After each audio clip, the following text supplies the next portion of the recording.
भगवान का भजन करने वाले में अपार सामर्थ्य होती है। तुकाराम जी महाराज इसी शरीर से विमान आया, भगवान के विमान में बैठकर भगवत धाम को गए। ये नाम का प्रताप। वो इतने नाम प्रेमी थे, हर समय नाम जप करते थे, विट्ठल विट्ठल विट्ठल। महाराष्ट्र में भगवान विट्ठल रूप से विराजमान है। वो जहां चरण रख देते वहां की भूमि बोलती विट्ठल विट्ठल विट्ठल। ऐसा उनका निरंतर नाम जप का प्रभाव था और बड़े चमत्कार नाम जप से।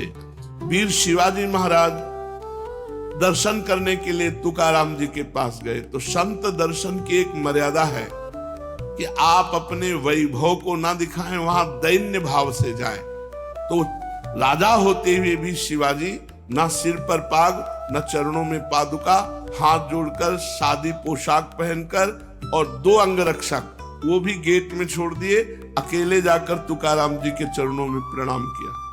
तुकाराम जी केशव विट्ठल विट्ठल विट्ठल, माधव विट्ठल विट्ठल विट्ठल, वो कीर्तन में मगन थे। इतने में मुगल सैनिकों को पता चला कि शिवाजी बिना सैनिकों के तुकाराम जी के पास गए हैं। उन्होंने सोचा बहुत अच्छा अवसर इनको बंदी बना लेने का।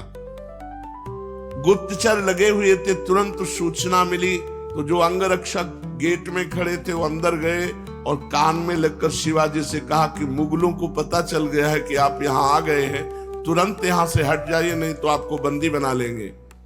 शिवाजी ने कहा आप बाहर जाओ। तुकाराम जी की तरफ देखा, उनका विट्ठल विट्ठल विट्ठल, बैठे रहो, और वो भगवान नाम कीर्तन कर रहे। देखो नाम कीर्तन का अमोघ प्रभाव। मुगल सेना आई पूरी, अंगरक्षक तो गुप्त रूप से हो गए, वो मंदिर में गए, केवल तुकाराम जी ही दिखाई दिए, वहां शिवाजी दिखाई ही नहीं दिए। मुगलों की आंखों में शिवाजी दिखाई नहीं दिए, सामने बैठे रहे, हिले नहीं, निर्भय होकर के। पूरे मंदिर में ढूंढा, जब नहीं मिले तो उनका गलत सूचना मिली और वो वापस चले गए। और वो वैसे ही कीर्तन में बैठे रहे। तुकाराम जी कीर्तन कर रहे, सामने शिवाजी, लेकिन कोई मुगल शिवाजी को नहीं देख पा रहे, मुगल सैनिक। ये भगवान नाम का अद्भुत चमत्कार। जो भगवान नाम का जप करते हैं उनमें अपार सामर्थ्य होती है।